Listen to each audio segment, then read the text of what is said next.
So hello everyone. I would like to welcome you all on our 128th episode under Trends Literature series. This is the start of the festive season, season 3, and we have a very interesting book today that we are going to discuss. This is Wanderings in the Land of Mist. This has been written by Mr. Anmol Jain. He's a renowned journalist. He's also a renowned author now.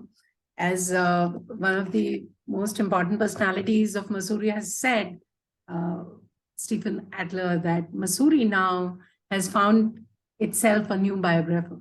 And I totally agree with him. It's definitely a well-researched and really an entertaining account of Mussoorie that we all love. So welcome Anmol Ji on our platform. It's such a pleasure to have you with us today. Thank you, Neeta ji, for inviting me on your platform. Its pleasure is all mine. And this is our pleasure entirely because we've been really wanting to discuss this book. And as I just mentioned, we all love Mussoorie. And coming from you and discussing the 200 years of Mussoorie's histories is definitely it's going to be very entertaining. To begin with, I would really want you to maybe perhaps talk about yourself and about the journey about this book. So coming from you will be really interesting. I am a fourth generation resident of Mussoorie. My great grandfather came here in 1901 from the plains. He came to Mussoorie and he worked with the Alliance Bank of Shimla. He was a banker by profession. And since then, our family has been living in Mussoorie. And I have been born and brought up here. I studied in one of the schools, St. George's College in Mussoorie. When this journey is a very long journey, I would say it is maybe 20, 30-year-old journey. I would say that because when I was a child, I used to hear, stories from my grandfather, then from my father, that this small road used to be like this school used to be like this school is so many years old, this church is so many years old. And then interesting anecdotes they used to tell me. Some anecdotes were very funny, some were, more of a mystical in nature, Yes. something to do with ghosts also at some point of time. So you mentioned that. So that rekindled in me that, the desire to know more about my town. And I am more of a, kind of a person who likes to roam around the town. I would go out and then roaming around the town, different parts of the town, talking to people, sitting anywhere, wherever there is a cup of tea. Okay, let's have a cup of tea together. So collecting gossips from the people, I like to listen a lot of gossips and a lot of things from the people. So perhaps all these experiences and my upbringing from my father and grandfather had enkindled in me a thought, a desire to know more about the history. And I was also collecting old manuscripts, old journals, old travelogues. Some were there from my grandfather's collection. Some I started collecting, and it took me around 10, 15 years to collect so many old pictures, old postcards. And then one day I thought I have got so much. And then I am a journalist by background. I write for the Times of India.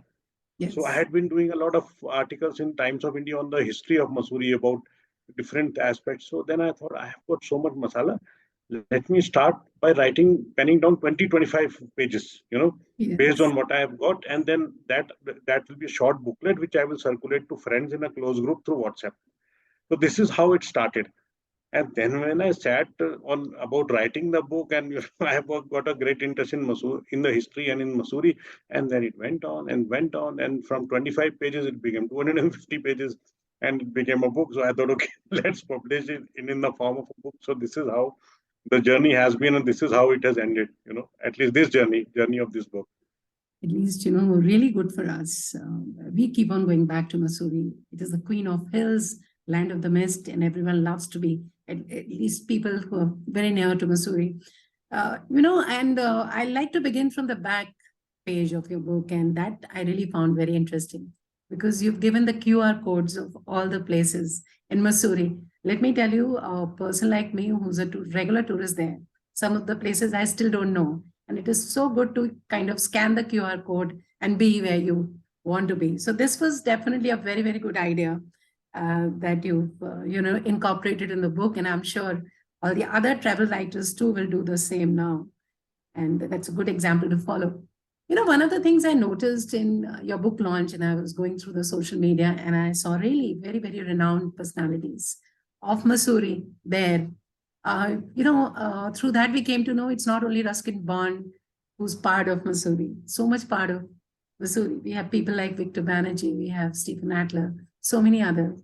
So I would like to ask you, so has this thought crossed your mind to maybe write now a book on the icons of Mussoorie, maybe as a second series to your book? Actually, I wanted to include a chapter in this book about the people who have inspired me over the years. Bonsar is the legend, and Mr. Victor Banerjee, Stephen Alter, Bill Atkin, Ganesh Chelly, all these people who have been inspired, who have inspired me. And I spoke at my book launch that these people who are sitting on the stage alongside me, I've grown up as a child reading their books. So it was a great moment for me. So I thought of having a chapter in my book on this. But somehow, it took me 5 years to write this book itself, and somehow I could not do that. But maybe in the sequel, I would definitely like to, write about them and how they have, what kind of contribution they have given to Mussoorie. In fact, we have got 3 Padam Vibhushans from a small place like Mussoorie. Imagine. First one was a Hindi author called Rahul Sanskritayan, who in 7 years wrote 60 books. Then we had Mr. Ruskin Bond, and then we had Mr. Victor Banerjee. So 3 Padma Bhushans coming from such a small place who are into literature and arts is a great thing for our small town. We have a population of around 50,000. So definitely, I will definitely think in this direction in my We will next definitely endeavor. look forward, because it really makes it very interesting, when you're visiting a place and you kind of, when I go to London or those places where Mr. Bond stays, so you feel that, you feel the positiveness in the air. You feel, okay, this is something that we really should know more about. So definitely this book we'll look forward to. Besides that, I'll also like to know, how do you think this book is different from so many books that have come out in Mussoorie? I know your book is different in the sense it's really intensely researched and your heart and soul is in the book. And you are a typical, a very proud person from Mussoorie. So do you think this is why the book is so different? You're being there, you're being such a proud resident of the. I would just, say one thing, that my book is perhaps more readable. It is more readable as a story. It is more readable as because it has got a lot of anecdotes. So I would say it is not a purely history book, and it has got 16 chapters. But I'm sure you have read this book. Yes. You open any chapter, and you start reading it from there. It is like kind of 16 short stories about Mussoorie. And everywhere there are anecdotes and connecting with local people like Tom Alter and Mr. Hugh Ganzer, who's a travel writer, or Mr. Bhardwaj, who are historians. So I've connected with all these people, tried to do that. So I believe so many books are there, and great books are there, but maybe this is more readable, and reader would like to enjoy reading it much more than the typical history book. Definitely, because not only readable, it is very genuine. And all the anecdotes, all the historical dates, everything must be very, very genuinely written. Coming back to your book, I know 16 chapters. I know all of them must be favorite of yours. So which one is really, really closest to your hearts? I hope the one on the ghost? No, I don't think so. No, there is no chapter on the ghost, but I have put some stories Anecdotes, about the ghost anecdotes. See, I would, believe that the chapter about the schools of Mussoorie, because I have been studied in schools of Mussoorie, and one of the schools that I have written about is my alma mater. So Yes, I St. believe that George's. is something, St. George's College. So I think that is something very interesting, because in Mussoorie, we got the first school as Mussoorie Seminary in 1832. And then that finally it closed down many years later. But Beverly Convent came up here, which was established in 1843, and that is the first school in the hills of India that is still continuing. So the schools have a great legacy, and then they've produced so many great people. So many great people have come up from Mussoorie who are there, generals in the army, famous film stars, writers. Ruskin Bond also studied in one of the schools of Mussoorie for at least, even although for a year, he didn't like the school, so he was shifted elsewhere in class KG, he studied here. So all these people have been born and brought up here. And so that is what I feel, that is what our town has given to the world, because we have students from India as well as from outside. So I was really very, very fascinated while writing that chapter. Not only that, I read an article that you wrote in Times of India, and I think you've mentioned in the book also about the Olympic goals that so many students from Exactly. various Yes. schools in Mussoorie, I'm sure that is something to be Only really. two schools. Yes, that is a separate chapter in the book, and I'm glad you pointed that out, Neetaji. Only students from only two schools, St. George's College and Oak Grove School, that is a railway-owned school. Students from these schools, two schools, brought 10 Olympic hockey gold. There were 10 Olympic hockey gold medal winners from these two schools who participated in three Olympics, 28, 32, and 36. And they were playing alongside Dhyan Chand and that kind of illustrious group. And they were like, Dhyan Chand was the center forward, that these people were on the left winger or right winger or midfielders. And there was one goalkeeper called R.J. Allen. He was from Oak Grove School. He has a great record because in three Olympics, you will not believe what I'm saying next. In three Olympics, he conceded only one goal. Imagine. Imagine. My God. So This is credit also something. goes to the entire team, but to the goalkeeper as well. Mm. So these kind of students we had there, and I have given a special chapter because I thought that these people should be acknowledged. These people, their contribution should be acknowledged. No, and that is something very well researched, because most of us didn't know about this aspect. Yes, we all know about. I mean, I know of so many people who especially send their children to Mussoorie for education, for the environment, for the positivity, for the kind of new schools that you have in Mussoorie now. But yes, Olympic goals and 10, so many players from different schools, too, especially as you mentioned. That's something that you've really, I would say, that's quite a, quite a knowledge that you've given to people about how it is. You've also written a chapter which was Lauterbrennen of Himalayas. That's a good chapter. That is something that you really would like to speak about it. Yes, it's a German word, I think. Basically, it's a German word. Lauterbrennen refers to a town in Europe which has got a lot of waterfalls, and it is called the city of waterfalls. But we don't promote we Indians lag behind in promoting our own things. Mussoorie has got 7 waterfalls, and Lauterbrennen also has got 7 waterfalls. So why don't we promote ourselves on those lines, And so this chapter is typically of interest to the tourists, because whenever they come here, they ask, even if they ask me 10 years ago, I would say, which waterfall to go? I would say, go to Kempty Falls. But then there are 7 waterfalls we have got, wonderful waterfalls, Jadipani waterfall, Bhatta Falls. So then I wrote a specific chapter on this, because people should know more about, even the tourists should know more about our town. And that's why I included the QR code. In the QR codes, all these waterfalls are there, their QR codes are there. So anybody wanting to visit might, just scan the QR code, and he will reach the destination. Absolutely, because you're so right. Because anyone going to Mussoorie just knows about Kempty Falls. And this is very interesting that you pointed out, because it's not only the city of hills, it is also the city of waterfalls. So that aspect needs to be known.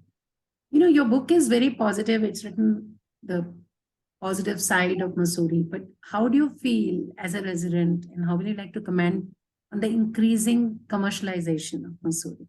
That must be hurting you a lot. Absolutely, absolutely. And I read, in a book by Mr. Ruskin Bond about, I think, 10-year-old book. He wrote, he started a chapter by mentioning, if you stand still for a minute, they will build a hotel around you. That is what has happened in Mussoorie, so much commercialization, so much construction. So obviously, I have taken a romantic side a bit, in the book. I have tried to give the romantic picture, but yes, this gruesome picture is already developing in the town. So that is something which is a worry for all the residents who are, having some love with the town. So that is definitely there, and that comes out in my news articles, which I write for the Times of India, but not in the book, because nobody would, like to read a book which is only on the negative aspects of the town. So no, see, I take it the other way. Your book is so beautifully written and gives you the beautiful side of Mussoorie. So people will definitely like to get more attached to the causes, to the fact that it is suffering right now, and they will definitely like to do something about it. So a positive book definitely kind of attaches you to the city once again, and they feel that yes, there is so much more to it, and we need to really, really listen to the people there, that why all the recent problems which happened because of commercialization, because of overhousing, overpopulation, over tourist, kind of having a little bit of negative effect on this. So I'm sure all of us will definitely kind of support the cause, where the government should, maybe they will again go back and kind of really, really lift it up to its original glory. Yes.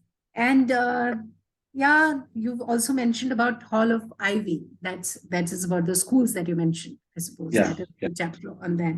So any other chapter that you would like to talk about? Yes, Gardens of Remembrances. That's again a very good chapter. And that is about the rich British era cemeteries that we have here. Yeah. That is again very interesting. That starts with the first burial that happened in Mussoorie. That happened in 1828 of a baronet,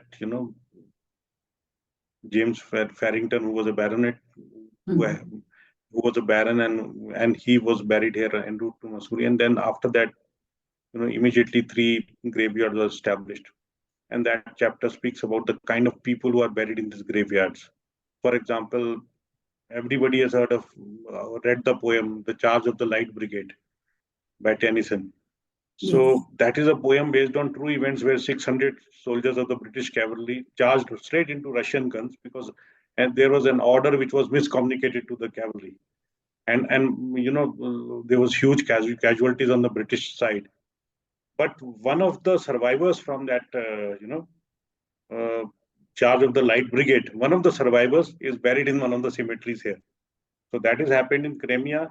How he managed to come here, how he still in service or was he retired? Those things are still not very clear. But he is buried in Mussoorie, and so many things like the lawyer John Lang, who defended Rani Lakshmibai in a lawsuit against the British. He's resting in one of the cemeteries. So that is very interesting thing. And if I may add an anecdote to this, I was having a telephonic conversation with Mr. Ruskin Bond one day. Okay. He's a master storyteller. All of us have read him. So he said, he started me by saying James Bond is buried in our cemetery. Oh my I God. was surprised. I said, James Bond, sir, he was a fictional character, I believe, created by Ian Fleming. So he started laughing over the phone. And he says, in a literary fest in Jaipur, somebody, gestured with me when I was sitting on the stage. Sir, are you related to James Bond? So he said yes. He said that I had found this grave of James Bond. There is actually a grave of James Bond in Mussoorie Cemetery. He said, I've seen this grave. So I said, yes, I am related to James Bond and he's buried in our cemetery. So Okay. then, so I said, what is that, son? He told me that, on such and such terrace, there is this grave of a person called James Bond, who was a dentist by profession. And then I looked into all records. I found that he was buried here in 1924. And then Mr. Bond said that I even coined a phrase about James Bond, the dentist. He said, Okay. I coined a phrase, stranger walk with gravity. Okay. Stranger walk with gravity. The dentist is filling his last cavity. Oh my God. You cannot So beat him. you cannot beat him. So these kind of things, I mentioned these in anecdotes also in my book, but these kind of things, that is why the book becomes more readable because, so many anecdotes from interesting people are there. Yeah. So You've there are also. also few couplets written by Tom Alter when he was on, Monvrat, sitting Mm. to protest against the demolition of a clock tower. So he Mm. also wrote a couplet on a piece of paper and gave it to me when I went to the protest site. So that Mm. couplet is also mentioned in the book. That is something very rare, which I think Mr. Alter would also have forgotten after he gave it to me. So Mm. those kind of things, are also there. Interesting things are there which readers will like. Yes, and also a chapter on the hotels that you have mentioned.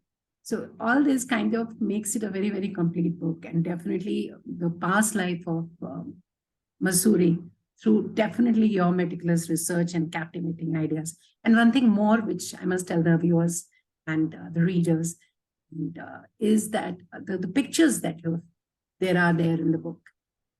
when you see those pictures, one can make out that you did a lot of good research. You really fished out a very, very good collection of pictures. So would you like to talk about it? Because it's all there and it makes it very interesting when you also go through those pictures. Yeah, actually, I some of these pictures belong to my grandfather and father's collection, so they Okay. were very rare pictures. And then Mm. some of it I collected from other sources, like from the local collectors or some people. So I try to, I have a lot of pictures more. I have got about 200-300 collection of two three My hundred God. pictures. But out of that, it was these which I put in the book were the best of the lot, and which Mm. were relevant to the chapters also. So I try to, also give an idea to the readers through the old pictures. So I'm sure people will like the pictures as much as they will like reading about what I've written in my book. No, definitely, those are actually the footprints of the past, as the book, the pictures definitely. And what are your plans now?